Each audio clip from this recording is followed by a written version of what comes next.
محترم حاضرین کرام، معزز سامعین اعظام، آج ذی الحج کی 8 تاریخ ہے۔ کل 9 ذی الحج ہے۔ ہمارے یہاں کے اعتبار سے کل یوم عرفہ ہے اور اتوار کو 10 ذی الحج ہے، قربانی کا دن شروع ہوتا ہے۔ یہ 3 باتیں خاص طور پہ آج مجھے بیان کرنی ہے۔ پہلی بات تو یوم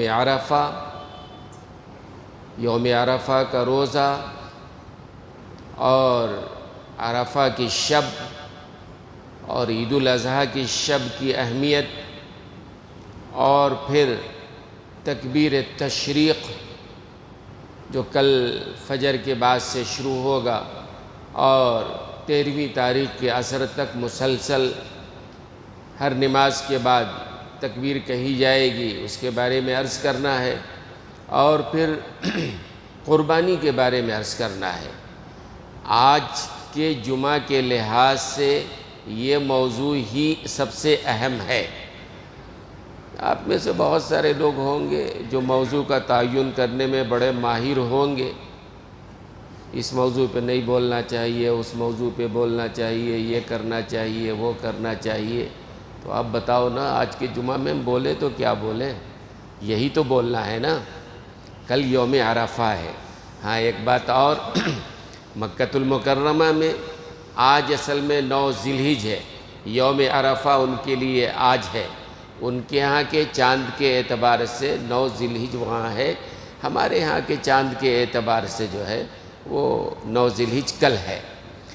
آج ان کے ہاں جو ہے مکۃ المکرمہ میں جتنے بھی حجاج کرام پوری دنیا سے بھی اور سعودی سے بھی اور دوسرے ممالک سے بھی تقریباً 10 لاکھ سے زیادہ حجاج کرام جو حج کے لیے گئے ہیں، ابھی اس وقت وہ میدان عرفات میں موجود ہیں۔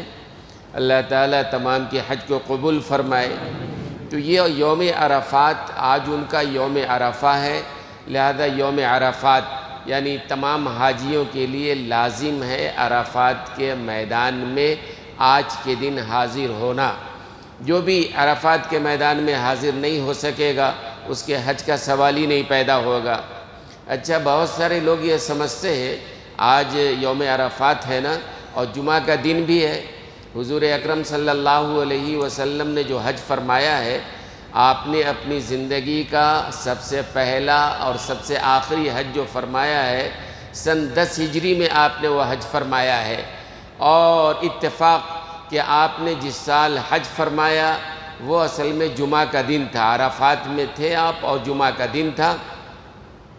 اس سے پہلے یہ ہوا کہ اس سے پہلے حج کی فرضیت ہی نہیں آئی تھی۔ سن 8 ہجری میں حضور اکرم صلی اللہ علیہ وسلم نے مکہ فتح فرمایا ہے۔ اس سے پہلے تو کعبۃ اللہ میں بہت سارے بت رکھے ہوئے تھے اور مشرکین آتے طواف کرتے، شرکیہ اعمال کرتے تھے، حج کے احکام نہیں آئے تھے۔ سن 8 ہجری میں جب حضور اکرم صلی اللہ علیہ وسلم نے مکہ فتح فرمایا تو بتوں کی تطہیر فرمائی، جتنے بت رکھے ہوئے تھے کعبۃ اللہ میں صاف فرمایا، اور آپ لوٹ کے پھر مدینہ منورہ تشریف لے گئے۔ وہاں گئے تو سن 9 ہجری میں حج کی فرضیت کا حکم آیا۔ تو حضور اکرم صلی اللہ علیہ وسلم نے سن 9 ہجری میں سیدنا ابو بکر صدیق رضی اللہ تعالی عنہ کو امیر الحج، ان کی امارت میں حج کا قافلہ روانہ فرمایا، اور پھر اس کے تھوڑے دیر کے بعد ہی، کچھ دنوں کے بعد ہی سورہ برات کے وہ 3 نمبر کی آیت نازل ہوئی، وَأَذَانٌ مِّنَ اللَّهِ وَرَسُولِهِ إِلَى النَّاسِ يَوْمَ الْحَجِّ الْأَكْبَرِ، یہ وَأَذَانٌ مِّنَ اللَّهِ وَرَسُولِهِ إِلَى النَّاسِ يَوْمَ الْحَجِّ الْأَكْبَرِ، یہ آیت جب نازل ہوئی، اور پھر آگے اور سورہ توبہ کی آیت إِنَّمَا الْمُشْرِكُونَ نَجَسٌ فَلَا يَقْرَبُوا الْمَسْجِدَ الْحَرَامَ بَعْدَ عَامِهِمْ هَذَا، کہ مشرکین آئندہ سال سے حج نہیں کر سکیں گے۔ مشرکین جو آتے تھے اور بغیر کپڑوں کے طواف کیا کرتے تھے، ان کا اپنا فلسفہ تھا، جن کپڑوں میں ہم اپنے گھروں میں رہتے ہیں اور بہت ساری غلطیاں ہوتی ہیں، انہی کپڑوں میں ہم کیسے آ کر طواف کریں؟ وہ ننگے طواف کیا کرتے تھے، وہاں بت رکھے ہوئے تھے، شرکی اعمال کرتے۔ لیکن سن 9 ہجری میں جب حج کی فرضیت کا حکم آ گیا تو اللہ کے رسول صلی اللہ علیہ وسلم نے حضرت علی رضی اللہ تعالی عنہ کو، سیدنا ابوبکر صدیق کو تو امیر بنا کر بھیج دیا تھا، امیر الحج، وہ جا چکے تھے۔ بعد میں آیت نازل ہوئی دوسری آیتیں کہ آئندہ سال سے مشرکین حج نہیں کر سکیں گے اور کعبۃ اللہ کے قریب نہیں آ سکیں گے۔ انما المشرکون نجس فلا یقرب المسجد الحرام بعد عامہم ھذا، اس سال کے بعد یعنی 9 ہجری میں تو آ گئے تھے لوگ، آئندہ سال سے مشرکین یہ مسجد حرام کے قریب نہیں آئیں گے اور اس کا طواف نہیں کر سکیں گے۔ تو حضور اکرم صلی اللہ علیہ وسلم نے حضرت علی رضی اللہ تعالی عنہ کو وہ آیتیں بتلا کر اور ان آیتوں کو سکھلا کر پیچھے سے بھیجا۔ حضرت علی گئے اور سن 9 ہجری کے حج کے موقع پر انہوں نے اعلان کیا، بار بار اعلان کیا، کعبۃ اللہ میں اعلان کیا، حرم میں اعلان کیا، مینا میں اعلان کیا، مزدلفہ میں اعلان کیا، اس آیت کا اعلان کہ آئندہ سال سے بھئی کوئی مشرک نہیں آ سکے گا کعبۃ اللہ کے طواف کے لیے۔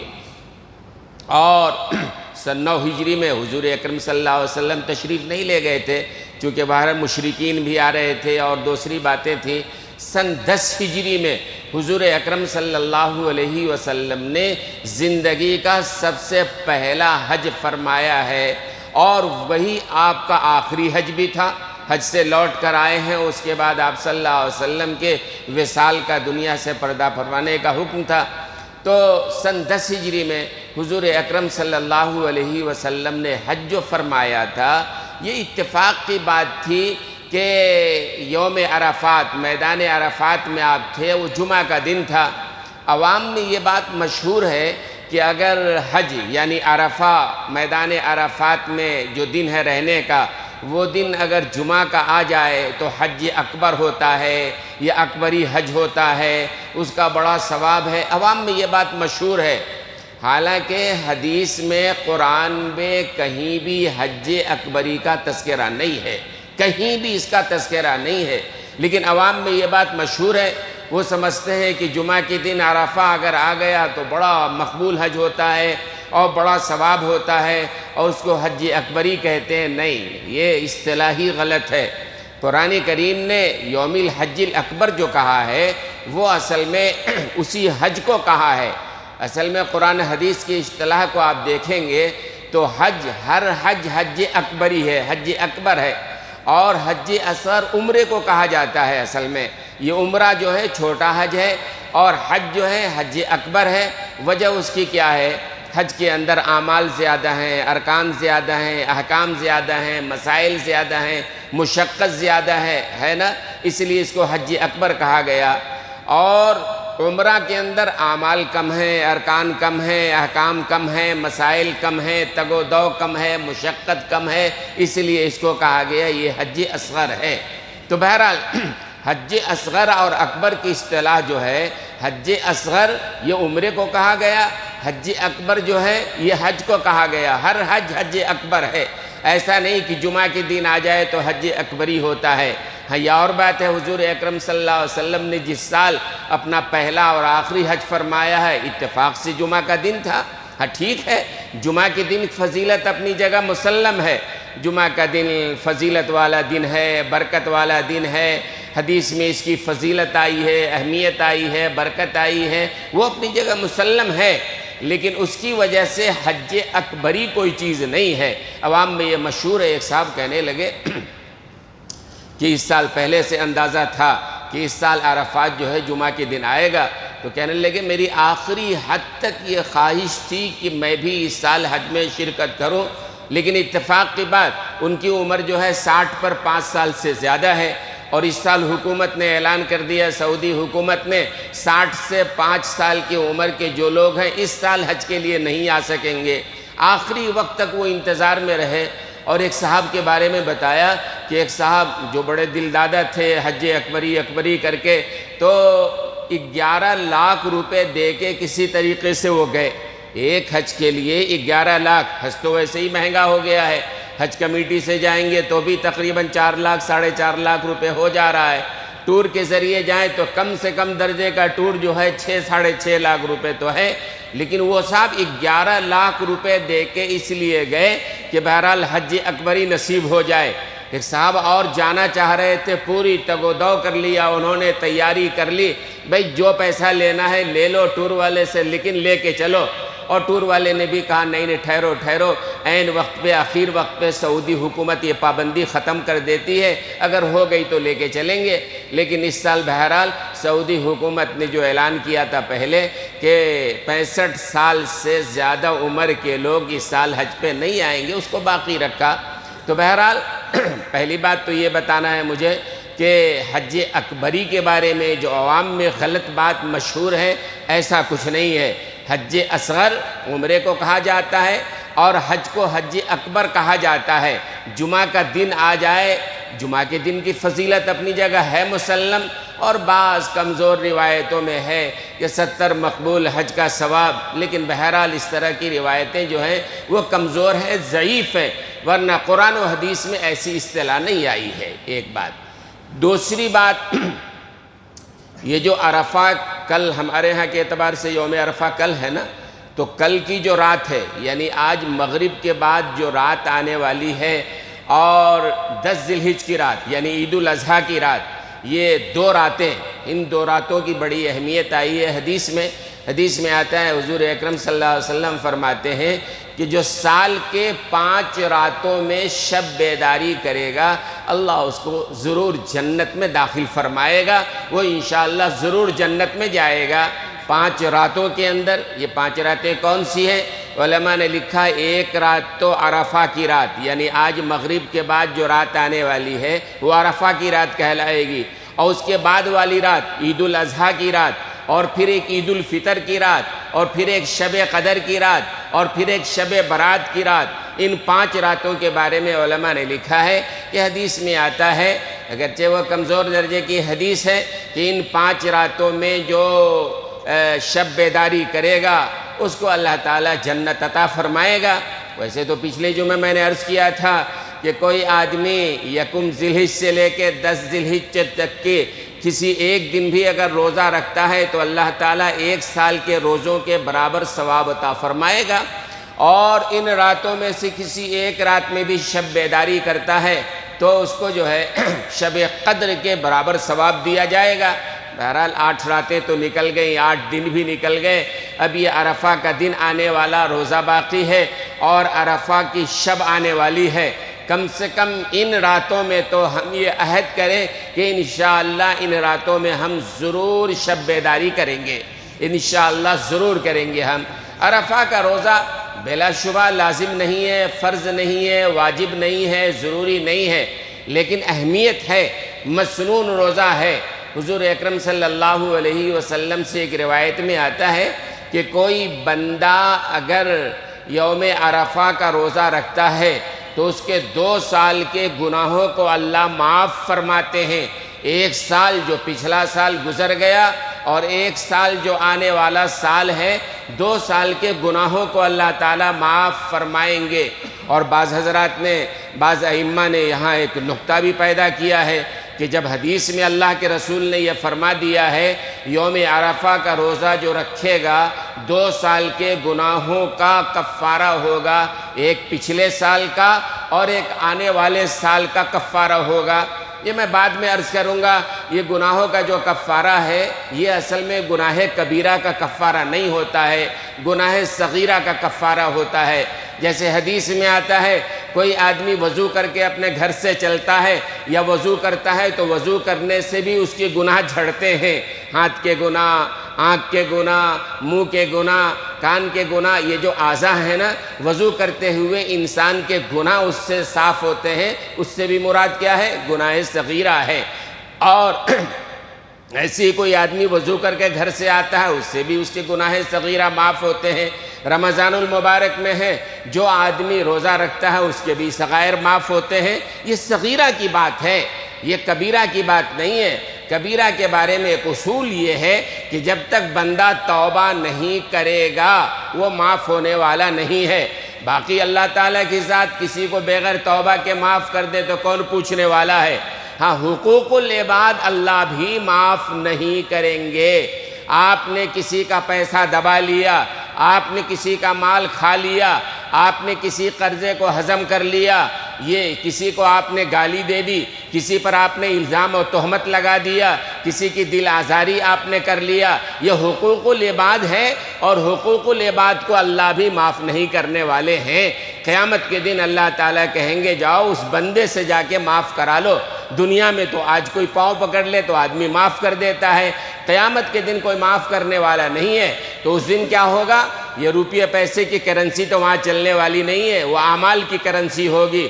تو جس بندے نے کسی کا پیسہ دھوکے سے کھا لیا ہے، کسی کا پیسہ دبا لیا ہے، اب اس کے نیکیاں اس آدمی کو دی جائیں گی جس کی نیکیاں اس کے پیسے دبا لیے تھے، یعنی اعمال کے ذریعے وہاں معاملات کا لین دین ہوگا۔ اور حدیث میں اسی کو حضور اکرم صلی اللہ علیہ وسلم نے فرمایا کہ بڑا ہی وہ آدمی مفلس ہے، بدنصیب انسان ہے، دنیا سے بڑی نیکیاں لے کے جا رہا ہے، نمازیں لے کے جا رہا ہے، روزے لے کے جا رہا ہے، حج لے کے جا رہا ہے، لیکن اس کے اوپر دوسروں کے گناہ بھی ہیں۔ اب قیامت کے دن کیا ہوگا؟ دوسروں کے گناہ اس کے اوپر لاد دیے جائیں گے اور اس کی نیکیاں دوسرے کو دے دی جائیں گی۔ بات سمجھا رہا ہوں، بات سمجھ میں آ رہی ہے نا؟ ایسا تو نہیں کہ موضوع سے ہٹ کے بات کر رہا ہوں، آپ میں سے کوئی کہہ دے بولنے کی کیا ضرورت ہے مولانا، تو آپ ہی بولو، میں کیا بولوں؟ بتاؤ نا کیا بولنا چاہیے۔ تو بہرحال یوم عرفہ کا جو روزہ ہے اس سے 2 سال کے گناہ، ایک پچھلا اور ایک اگلا، اگرچہ گناہ صغیرہ، اسی لیے بعض علماء نے یہ نقطہ لکھا کہ یوم عرفہ کا جس کا روزہ قبول ہو جائے گا انشاءاللہ آئندہ 1 سال تک اس کی موت بھی نہیں آئے گی۔ وجہ انہوں نے لکھی جب حدیث میں اللہ کے رسول نے فرمایا کہ یوم عرفہ کا روزہ رکھنے والا اس کے آئندہ 1 سال کے گناہ صغیرہ معاف ہوں گے، زندہ رہے گا تو نہ گناہ صغیرہ، بھئی صغیرہ گناہ صحیح لیکن زندہ رہا تو نہ۔ بہرحال ایک نقطے کی بات ہے، یہ قرآن و حدیث کی بات نہیں، قرآن و حدیث کی بات یہ ہے کہ 2 سال کے گناہوں کا کفارہ ہوگا۔ تو کل کا روزہ ہے، انشاءاللہ ہم لوگوں کو عزم کرنا چاہیے، ایک روزہ کوئی مشکل کام نہیں ہے۔ اور ساتھ ہی ساتھ یہ بات بھی ذہن میں رکھیں، کسی بندے کا روزہ اگر رمضان کا چھوٹ گیا ہے، عورتوں کے روزے چھوٹ جاتے ہیں، ان کے اپنے مسائل ہیں، جس کی وجہ سے یوم عرفہ کے دن اگر وہ رمضان کے قضا کی نیت سے رکھ لیں تو وہ رمضان کا قضا بھی ادا ہوگا اور یوم عرفہ کی فضیلت بھی انشاءاللہ حاصل ہو جائے گی۔ بات سمجھ میں آ گئی نا؟ یوم عرفہ کا روزہ رکھیں، کسی کا رمضان کا چھوٹ گیا ہے، رمضان کی قضا کی نیت سے آپ روزہ رکھیں تو وہ قضا تو ادا ہوگا ہی، ساتھ ہی ساتھ یوم عرفہ میں روزہ رکھا ہے تو یوم عرفہ کی فضیلت بھی انشاءاللہ حاصل ہوگی۔ ایک بات۔ دوسری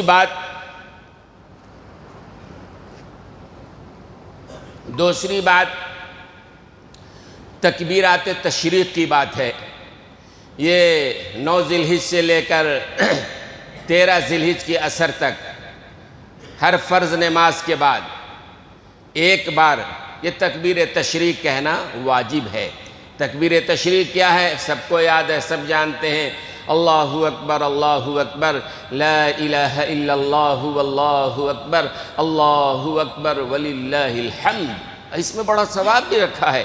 علماء نے لکھا ہے کہ ہم نے صرف ان 4-5 دنوں کے لیے مخصوص کر لیا ہے، ورنہ علماء کہتے ہیں، حضرت مفتی سعید صاحب رحمۃ اللہ علیہ فرمایا کرتے تھے کہ ذی الحجہ کے شروع سے ہی آدمی کو چاہیے چلتے پھرتے اٹھتے بیٹھتے بازاروں میں جاتے، صحابہ بازار میں جاتے تھے یہ تکبیر کہنے کے لیے تاکہ سن کر دوسرے لوگ پڑھیں۔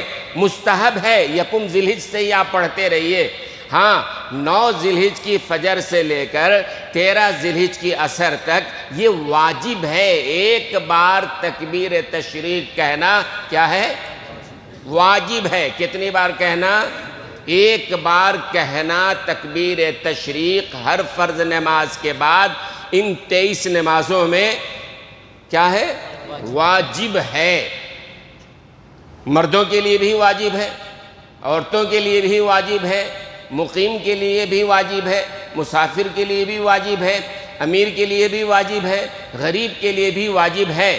ہاں مردوں کے لیے یہ ہے کہ متوسط بلند آواز سے کہنا واجب ہے اور عورتوں کے لیے آہستہ آواز سے کہنا واجب ہے۔ عام طور سے یہ ہوتا ہے کہ جو لوگ مسجد میں نماز پڑھتے ہیں، کوئی ایک بندہ بولتا ہے، سارے لوگ بول لیتے ہیں، سب کو یاد آ جاتا ہے۔ کبھی امام صاحب بھول گئے، مقتدیوں نے پڑھنا شروع کیا، سب کو یاد ہو جاتا ہے۔ اور یہ ذہن میں رکھیے، کوئی آدمی ان ایام میں اگر بعد میں نماز میں شامل ہوتا ہے، مثلا دوسری رکعت میں شامل ہوا، تیسری رکعت میں شامل ہوا، اب سلام کے بعد وہ تو تکبیر کہے گا نہیں، ظاہر ہے اس کو اپنی بقیہ نماز ادا کرنی ہے۔ تو جو آدمی بعد میں نماز میں شامل ہوتا ہے، دوسری رکعت میں، تیسری رکعت میں، باقی نماز پوری کرنے کے لیے آپ کو کھڑا ہونا ہے، تو اس کے سلام کے بعد بھی تکبیر کہنا واجب ہے۔ لیکن عام طور سے ہم یہ دیکھتے ہیں کہ مسجدوں میں فرض نماز ہو جاتی ہے، ایک بار یا 3 بار تکبیر تشریق کہہ لیتے ہیں، لیکن جن کی نمازیں چھوٹ جاتی ہیں وہ بعد میں کھڑے ہو کے نماز پوری کرنے کے بعد ان کی زبان سے تکبیر کے الفاظ نہیں نکلتے ہیں۔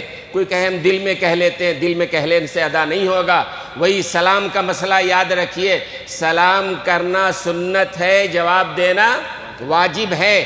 کوئی آدمی کہے جن کے دلوں میں بغض ہوتا ہے، عناد ہوتا ہے، کسی بندے نے سلام کیا وہ جواب نہیں دیتے ہیں، اگر اس کو پوچھئے کہ بندے تمہارے اوپر تو جواب دینا واجب ہو گیا تھا، تو کیا بولتے ہیں؟ دل میں جواب دے لیا تھا۔ دل میں جواب دینا کچھ نہیں ہوتا ہے۔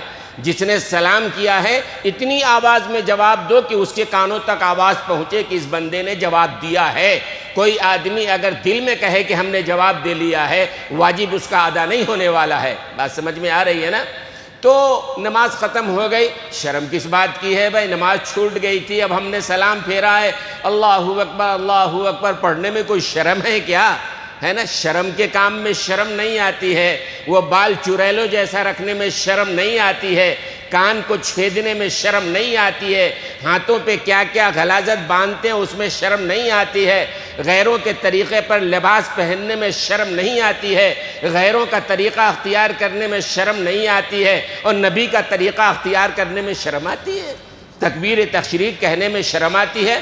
اچھا، جماعت سے پڑھو تو ہے، اگر جماعت چھوٹ گئی ہے، اکیلے پڑھ رہے ہو تو بھی تکبیر تشریق ہے، اکیلے نماز پڑھنے والے پر بھی تکبیر تشریق ہے، جماعت سے پڑھنے والے پر بھی ہے۔ میں یہ کہہ رہا تھا، گھر میں عورتیں جو کہتی ہیں نا، عورتوں پر بھی تکبیر تشریق ان ایام میں واجب ہے۔ اب بیچاری جو ہے گھروں میں بہت ساری عورتیں پڑھتی نہیں ہیں، اللہ حفاظت فرمائے، ہمیں اس کی طرف بھی توجہ دینا چاہیے۔ حدیث میں آیا کہ اللہ تعالیٰ مردوں سے بھی سوال کریں گے، تمہاری عورتیں نماز کیوں نہیں پڑھ رہی تھی؟ تم گھر کے بڑے تھے، ذمہ دار تھے، اپنے کھانے کے لیے، اپنے کپڑے کے لیے، اپنے آرام کے لیے، اپنے راحت کے لیے، اپنے خواہش کے مطابق ہر کام کروا لیتے تھے عورتوں سے، نماز کے لیے کیوں نہیں تم نے مجبور کیا، کیوں نہیں بتایا؟ یہ مردوں کی ذمہ داری ہے کہ عورتوں کو نماز پڑھوائیں۔ اور تو میں کہہ رہا تھا جو عورتیں نماز پڑھتی ہیں وہ اکیلے گھر میں پڑھتی ہیں، ان کے لیے جماعت نہیں ہے، تو اکثر ان کو تکبیر تشریق کہنا یاد ہی نہیں رہتا ہے۔ اگرچہ علماء کے 2 قول ہیں اس میں، ایک قول ہے کہ عورتوں کے لیے واجب ہے، ایک قول ہے کہ سنت ہے، لیکن علماء نے لکھا ہے کہ بہرحال احتیاط اسی میں ہے کہ عورتیں تکبیر کہیں۔ فرض کرو واجب ہوا تب چھوٹ جائے گا، گناہگار نہ واجب کے چھوڑنے کا، اس لیے تکبیر تشریق کہہ لیں۔ واجب نہیں بھی ہے تو ثواب مل جائے گا، واجب ہے تو واجب ادا ہو جائے گا، ثواب مل جائے گا۔ تو عورتیں جو بھول جاتی ہیں تو علماء نے اس کا ایک طریقہ لکھا ہے کہ ایک کام کریں وہ عورتیں کہ اپنے سامنے جو ہے ایک پیپر پہ لکھ کر سامنے جو ہے لٹکا لیں، لکھ کر کے تکبیر اللہ اکبر اللہ اکبر، جیسے رمضان میں یہ پڑھتے ہیں نا تراویح کے بعد سبحان ذی الملک والملکوت لکھا ہوا رہتا ہے، بہرحال وہ تو پڑھنا واجب بھی نہیں ہے۔ اسی طرح عورتیں جہاں نماز پڑھتی ہیں وہاں لکھ کر کے رکھ لیں تو سامنے رہے گا، کسی کی یاد دلانے کی ضرورت نہیں ہے، خود بخود یاد آ جائے گا اور وہ پڑھ لیں گی۔ بہرحال ان ایام میں تکبیر تشریق کہنا 1 بار واجب ہے اور 3 بار کہنا، کوئی نہیں بول رہا ہے، 3 بار کہنا سنت ہے، 3 بار کہنا سنت ہے۔ ہاں علماء نے لکھا ہے کوئی آدمی اگر 3 بار تکبیر پڑھنے کو واجب سمجھتا ہے یہ غلط ہے، یہ بدعت ہے۔ بات سمجھ میں آ رہی؟ شریعت نے 1 بار کہا، اب 1 بار تو 1 بار، واجب ایک بار ہی رہے گا، 3 بار کہہ لیجئے تو سنت ہے، مستحب ہے، ثواب ملے گا، لیکن کوئی آدمی 3 بار واجب سمجھ کے اگر کہتا ہے وہ بھی گناہگار ہوگا۔ کوئی آدمی کہے کیا مولانا تکبیر تشریقی تو پڑھے نا ہمیں، ٹھیک ہے تکبیر تشریقی پڑھے تمہیں، سنت سمجھ کے پڑھو نا، واجب سمجھ کے اگر پڑھ رہے ہو تو شریعت نے جو واجب نہیں کیا وہ تم نے اپنی طرف سے واجب کر لیا۔ اور مثال سے میں سمجھاتا ہوں، ایک بندہ ہے مغرب کی نماز سوچتا ہے 3 رکعت کیوں ہے، 4 رکعت پڑھ لیں گے سیدھا سادہ، اب 4 رکعت پڑھ لیا، حالانکہ 4 رکعت پوری دنیا کہے گی تم نے غلط کیا، تمہاری 1 رکعت بڑھا لینے کی وجہ سے 3 رکعت بھی بیکار ہو گئی۔ اب وہ حجت کرنے بیٹھ جائے، کیا میں نے چوری کر لیا، ڈھاکہ کر لیا، میں نے 1 رکعت اور پڑھا ہے، اس میں 1 رکوع زیادہ تھا، 2 سجدہ زیادہ تھا، قرآن کی تلاوت زیادہ تھی، ہم نے گناہ کیا کیا، شراب پی لیا، کیا غلط کیا ہے؟ بھئی 1 رکعت اور ہم نے پڑھایا تو اس میں ہم نے قرات کیا، قرات کا ثواب الگ ہے، قرآن پڑھنے کا ثواب الگ ہے، ہم نے رکوع کیا اس کا ثواب الگ ہے، سجدہ کیا ہم نے ثواب الگ ہے۔ اگر وہ دلیل دینے لگے تو آپ کیا کہیے گا؟ کہیں گے ہاں ٹھیک ہے، صحیح ہے، قرآن آپ نے پڑھا ٹھیک ہے، آپ نے سجدہ کیا، نہیں غلط ہو جائے گا۔ کیوں؟ اس لیے کہ شریعت نے جو طریقہ بتایا اس سے ہٹ کے تم نے اپنی طرف سے ایک کام کیا ہے، وہ 1 رکعت کا ثواب تو کیا ملے گا، تمہاری 3 رکعت بھی برباد ہو جائیں گی۔ یہی فرق ہے سنت اور بدعت کا، سنت اور بدعت میں یہی فرق ہے۔ ذرا آج میں یہ بھی سمجھا دوں کہ سنت اور بدعت میں کیا فرق ہے۔ سنت وہ ہے جو رسول اللہ نے کہا، اس پر کہنے سے ثواب ملے گا۔ بدعت وہ ہے جو ہم نے اپنی طرف سے گھڑ لیا ثواب سمجھ کر کے، حالانکہ شریعت نے نہیں کہا۔ مثال کے طور پر تیجا ہے، 10واں ہے، بہت سارے لوگ کرتے ہیں، ظاہر سی بات ہے شریعت نے نہیں کہا تیجا کرو، اب ایک آدمی کر رہا ہے، کوئی روکے کہ بھائی شریعت نے نہیں کہا ہے، بدعت ہے، وہ بولتا ہے کیا غلط کر لیے بھائی، لوگ جمع ہوئے، قرآن پڑھے، اس طرح سے قرآن کی تلاوت بری بات ہے کیا؟ قرآن کی تلاوت بری بات نہیں ہے، بری بات یہ ہے کہ تم نے اپنی طرف سے اس کام کو عبادت سمجھا جس کو شریعت نے عبادت نہیں کہا ہے۔ سنت اور بدعت کا فرق یہی ہے۔ یہ قربانی کی یہ قربانی کا جو عمل ہے نا، آپ جانتے ہیں صحابہ نے پوچھا، حضرت زید بن ارقم رضی اللہ تعالی عنہ راوی ہیں کہ صحابہ نے حضور اکرم صلی اللہ علیہ وسلم سے پوچھا ما هذه الاضاحی یا رسول اللہ، یہ جو ہم قربانی کرتے ہیں یہ قربانی کیا ہے؟ تو حضور اکرم صلی اللہ علیہ وسلم نے فرمایا سنت ابیکم ابراہیم، تمہارے باپ ابراہیم علیہ السلام کی سنت ہے، انہوں نے جو کام کیا تھا، اللہ نے جو ان کو آزمایا تھا، امتحان میں ڈالا تھا اور اس میں کامیابی حاصل کی تھی، اللہ کو وہ ادا اتنی پسند آئی کہ اللہ نے ہمیشہ کے لیے اس سنت کو لازم کر دیا ہے۔ پھر صحابہ نے پوچھا ٹھیک ہے رسول اللہ، وہ حضرت ابراہیم علیہ السلام کی سنت ہے، فما لنا فیہا یا رسول اللہ، میرے لیے کیا ہے؟ اللہ کے رسول نے فرمایا بکل شعرۃ حسنہ، جانور کے جسم پر جو بال ہیں ہر بال کے بدلے میں ایک نیکی تمہیں دی جائے گی۔ پھر صحابہ نے پوچھا فما الصوف، اور صوف کے بارے میں، اون کے بارے میں کیا ہے؟ فرمایا ہر ریشے کے بدلے میں اللہ تعالیٰ ثواب عطا فرمائیں گے۔ تو حدیث میں ہے، اور پھر ایک حدیث میں تو وہ آیا ہے صاف صاف کہ قربانی کے ایام میں، جو قربانی کے ایام 3 دن ہیں، 10 سے 11 12 جو قربانی کے ایام ہیں، قربانی کے ایام میں اللہ تعالیٰ کو قربانی کا عمل ہی سب سے زیادہ محبوب ہے، سب سے زیادہ محبوب ہے۔ لہذا قربانی جو صاحب نصاب ہیں، صاحب وسعت ہیں، انہیں قربانی کرنا چاہیے۔ اور پچھلی بار میں نے بڑے تفصیل سے بتایا تھا، یہ قربانی کئی لوگوں نے مجھ سے بھی کہا کہ بھئی یہ قربانی کے بعد جو ہوتی ہے یہ آپ مافیا، قربانی مافیا اور قربانی جو لوگ کرتے ہیں، بہت سارے لوگ مالدار چھوڑو دے دیا، اپنا کیا کرنا ہے کرنے دو، یہ صحیح طریقہ نہیں ہے۔ کچھ لوگوں نے مجھ سے یہ بھی کہا کہ بھئی وہ مدارس والے جو رمضان میں چندہ مانگتے ہیں وہ بھی مافیا ہوتے ہیں۔ میں نے کہا بے شک ان مدارس کے بارے میں نے پہلے بھی کہا ہے، جن مدارس کو آپ نہیں جانتے ہیں، بہار کے ہزاروں آ جاتے ہیں، بنگال کے ہزاروں آ جاتے ہیں، آسام کے ہزاروں آ جاتے ہیں، جھارکھنڈ کے ہزاروں آ جاتے ہیں، جن کو نہ آپ نے کبھی دیکھا، نہ سنا، نہ جانا، نہ آپ کا کوئی آدمی گیا، مدرسہ ہے بھی کہ نہیں ہے کیا ہے۔ اور مجھے یاد پڑتا ہے کئی سالوں پہلے مدراس میں، چنئی کے ایک مارکیٹ میں جو ہے وہ باہر کے جو لوگ چندہ کر رہے تھے کرتے رہے، تو ایک بار وہاں کے تاجروں کو خیال آیا کہ بھائی ہم چندہ ہر سال دیتے ہیں، جا کے دیکھیں تو ذرا۔ تو 2-4 آدمیوں کا وفد بنا کے وہ بہار بنگال کے دورے پر نکلا۔ میں جامع العلوم مظفر پور کے مدرسے میں موجود ہوں، وہاں کے شیخ الحدیث کے پاس بیٹھا ہوں۔ اس وفد نے آ کر بتایا کہ ہم نے تحقیق کیا تو اس میں اکثر وہ مدرسے ہیں جن کا سرے سے وجود ہی نہیں ہے، کہیں بھینس باندھ رکھا ہے، کہیں گائے باندھ رکھا ہے، کہیں پتہ ہی نہیں ہے، فرضی نصاب رسید بنا لیا، لے آئے۔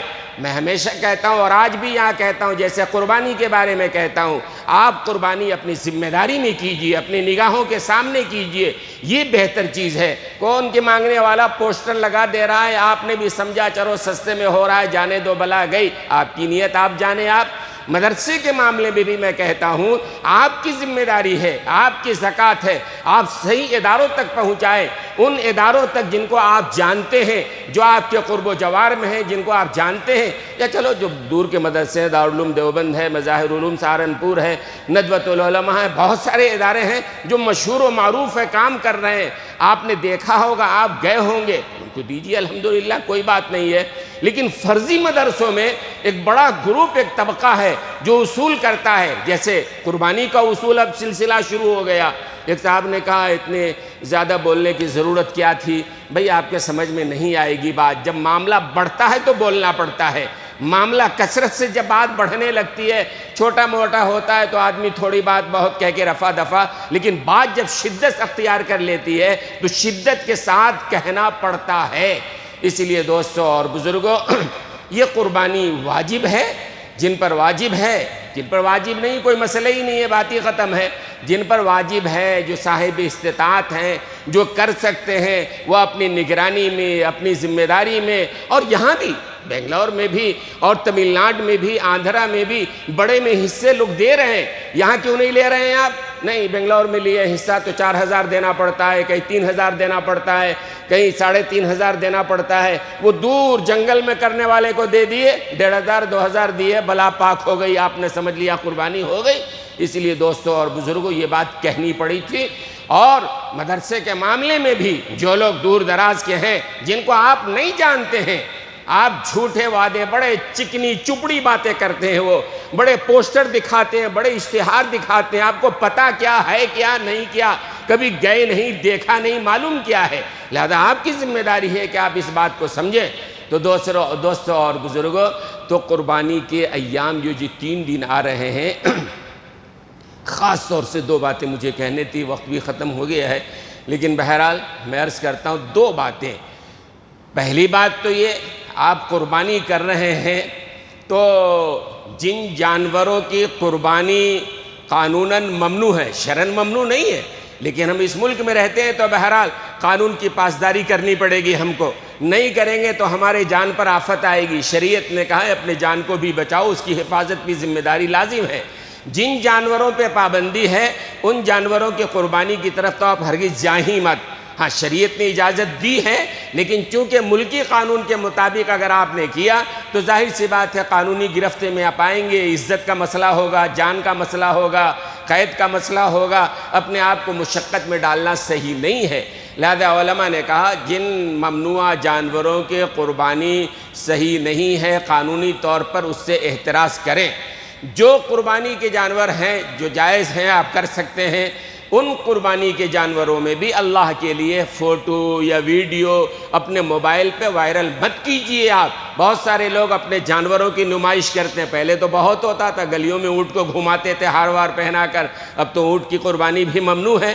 تو بہرحال یہ اللہ تعالیٰ آپ کے دلوں کو دیکھتا ہے کہ آپ کے دل میں کیا جذبات ہیں، آپ کے دلوں کو اللہ دیکھتا ہے۔ نمائش، ہم نے لیا بھائی 50,000 کا بکرا، ہم نے لیا 1,000 کا بکرا، بھئی آپ نے لیا، بات ختم ہو گئی۔ بلکہ میں تو کہتا ہوں کہ ایسے موقع پر اپنے دوستوں سے، رشتہ داروں سے پوچھنا بھی نہیں چاہیے آپ نے کیا کیا۔ بھئی کیا نہیں کیا ان کا معاملہ ہے، خدا نخواستہ نہیں کیا ہوگا تو ان کے دل کو تکلیف پہنچے گی نا، یا تو جھوٹ بولیں گے یا تکلیف۔ جیسے روزے کے بارے میں مسئلہ ہے کہ آپ کسی روزے دار سے یہ نہ پوچھئے کہ آپ نے روزہ رکھا ہے کہ نہیں رکھا ہے، آپ کو کیا پریشانی ہے بھائی، رکھا ہے تو اللہ کے لیے، نہیں رکھا ہے تو وہ جواب دے گا۔ تو قربانی کی نمائش نہ کریں، نہ ویڈیو کی شکل میں، نہ فوٹو کی شکل میں۔ اور تیسری سب سے بڑی اہم بات یہ ہے کہ آپ قربانی کر رہے ہیں، اس بات کا خیال بہت ضروری ہے کہ غلاظت کو آپ سڑکوں پہ نہ ڈال دیں، آپ نالیوں میں نہ ڈال دیں، آپ دوسروں کے دروازوں پہ نہ ڈال دیں۔ آپ ظاہر سی بات ہے یہ غلاظت، بارش کا موسم ہے، اس سے تعفن پیدا ہوتا ہے، اور دوسرے جانے والے ہمارے برادران وطن وہ کیا کہتے ہیں، یہ اسلام ہے، یہ اسلام کی تہذیب ہے، اسلام یہی سکھاتا ہے۔ اور اسلام تو سکھاتا ہے الطہارۃ شطر الایمان، الطہور شطر الایمان، الطہارۃ نصف الایمان، کہ طہارت کو شریعت نے ایمان کا ایک حصہ قرار دیا ہے۔ ایمان لازم ہے، جو مومن ہوگا ظاہر سی بات ہے وہ پاکی صفائی کا خیال، اور اسلام میں پاکی صفائی کا کتنا خیال ہے؟ نماز پڑھنا ہے وضو کر کے آؤ، بغیر وضو کے نماز نہیں، 5 وقت نماز پڑھنا ہے وضو کر کے آؤ، ہے نا پاکی صفائی کا خیال۔ تو اسلام کا حکم ہے کہ طہارت کا اور پاکی صفائی کا خیال رکھیں۔ لہذا قربانی جو لوگ کر رہے ہیں وہ قربانی کے فضلات کو ان جگہوں پہ ڈالیں جو کارپوریشن کی طرف سے، حکومت کی طرف سے جو ڈبے یا جو انتظام ہے وہاں رکھیں۔ آپ اللہ کے لیے سڑکوں پر، راستوں پہ، روڈ پہ، گلیوں میں، دوسروں کے دروازوں کے پاس، یہ انتہائی غلط بات ہے۔ اور آپ جب قربانی کر رہے ہیں تو دوسروں کے جذبات کو مجروح مت کیجیے۔ حالات ایسے ہیں، بہرحال ہمیں اس بات کا خیال رکھنا چاہیے کہ کھلے میں قربانی نہ کریں، ہم سڑکوں پہ قربانی نہ کریں، ہم اوپن جگہ پہ نہ۔ شرعی اعتبار سے کوئی قباحت نہیں ہے، لیکن حالات کے اعتبار سے ہمیں دوسروں کے جذبات مجروح نہ ہوں، اس لیے کھلے میں پہلے تو سڑکوں پہ کر دیتے تھے، کرنے والے بڑے جانور بھی گلیوں میں، سڑکوں پہ، پر اس سے احتیاط کیجئے بھائی، پردے کے ساتھ آپ کیجئے۔ جن قربانی کے جانوروں کی اجازت ہے آپ ایسا نہ کھلے ہوئے سڑکوں پہ کریں، اس سے احتیاط کریں آپ، تاکہ دوسروں کے جذبات مجروح نہ ہونے پائیں۔ ٹھیک ہے نا؟ بات سمجھ میں آ گئی نا؟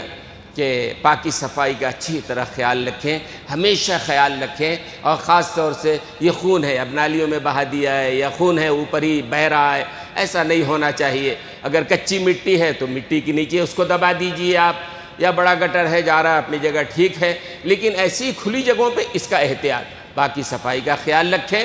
اور گوشت کی تقسیم کا مسئلہ ہے، مسئلہ تو وہ بھی ہے نا کہ بھئی گوشت جو ہے، پہلے چرم قربانی کا مسئلہ تھا تو بہت پہلے سے اس کی تشہیر کی جاتی، ہم کو دو، ہم کو دو، ہم کو دو، آج کوئی نہیں پوچھنے والا ہے نا؟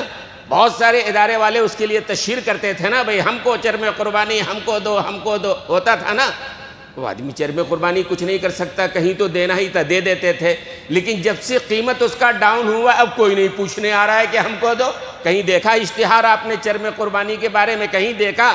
کسی نے نہیں لگایا، بلکہ وہ لینا بھی مشکل سمجھتے، لینے گئے خامخواہ 50-60 روپیہ ہوگا، اس سے زیادہ تو آٹو میں اور رکشے میں لگ جائے گا، کوئی پوچھنے والا نہیں ہے۔ تو بہرحال گوشت کا مسئلہ ہے، آپ نے قربانی کیا ہے، گوشت کا کیا مسئلہ ہے آپ جانتے ہیں، معلوم ہے، یاد دہانی کے طور پر قربانی کا موقع ہے، اس لیے کہنا پڑ رہا ہے کہ بھئی یہ گوشت جو ہے شریعت کا مسئلہ ہے کہ 3 حصہ کیا جائے، ہے نا؟ ایک حصہ اپنے لیے رکھ لو، ایک حصہ اپنے رشتہ داروں کے لیے رکھ لو، اور ایک حصہ غریبوں کے لیے، مسکینوں کے لیے، یتیموں کے لیے، مستحقین تک پہنچانا چاہیے۔ بہت سارے لوگ ہم میں وہ ہیں، پورا بکرا ذبح کر کے بڑے بڑے فریزر میں جو ہے رکھ لیتے ہیں، اگلے 3-4 مہینے تک جو ہے وہ چلتا رہتا ہے نظام ان کا۔ بھئی آپ اللہ کے لیے کر رہے ہو، اللہ کی رضا کے لیے کر رہے ہو، تو رسول اللہ صلی اللہ علیہ وسلم نے جو طریقہ بتایا، بھئی غریب، یہ تو عجیب بات ہوگی نا کہ ہم قربانی کریں اور ہمارے پڑوس کا ہمارا جو بھائی ہے وہ اس دن جا کر کے دکان سے گوشت خرید کر کے کھا رہا ہے، افسوس کی بات ہوگی نہیں ہوگی؟ بہت سارے لوگ ایسے ہوتے ہیں، قربانی کا معاملہ ہوتے ہیں، ان کا سسرا رہتا ہے 30-40 کلومیٹر دور، وہاں الیکٹرانک سٹی میں حضور میں رہتا ہے، بکرا ذبح کر کے سسرے کے گھر ضرور پہنچائے گا۔ 30 میٹر دوری پہ بھائی ہے، بھائی کو گوشت نہیں دیتا ہے، کہتا ہے نہیں بھائی سے نہیں جمتا ہے۔ باپ رہتا ہے 30 میٹر دوری پہ، ماں رہتی ہے، اس کو نہیں دیتا ہے، کہتا ہے نہیں بھائی یہ باپ ہے، ہمیں ہکال دیے تھے، گھر سے نکال دیے تھے، ہماری نہیں بنتی ہے، ماں سے نہیں بنتی ہے، گالیاں دیتی ہیں۔ کیا بات ہے آخر؟ رشتہ داروں کا حق ہے نا بھائی، ہے نا؟ تو اسی لیے اس بات کا خیال رکھیں کہ آپ کے آس پڑوس میں، جاننے والوں میں جن کی یہاں قربانی نہیں ہوئی ان کو اصل میں دینا ضروری ہے۔ جن کے یہاں ہو رہا ہے ان کو دے کے کیا فائدہ ہے؟ ہاں غریبوں کو دیجئے، جو مستحق ہے ان تک پہنچائیے۔ اللہ تبارک و تعالی امن و امان سے عید الاضحیٰ ہمارے لیے مکمل فرمائے، اور ہر طرح کے آفات سے، بلیات سے، حادثات سے اللہ ہماری حفاظت فرمائے۔ اور آج یوم عرفات ہے، اللہ تبارک و تعالیٰ اس عرفات کے صدقے میں ہم سب کے مغفرت کے فیصلے فرمائے۔ وآخر دعوانا الحمدللہ رب العالمین۔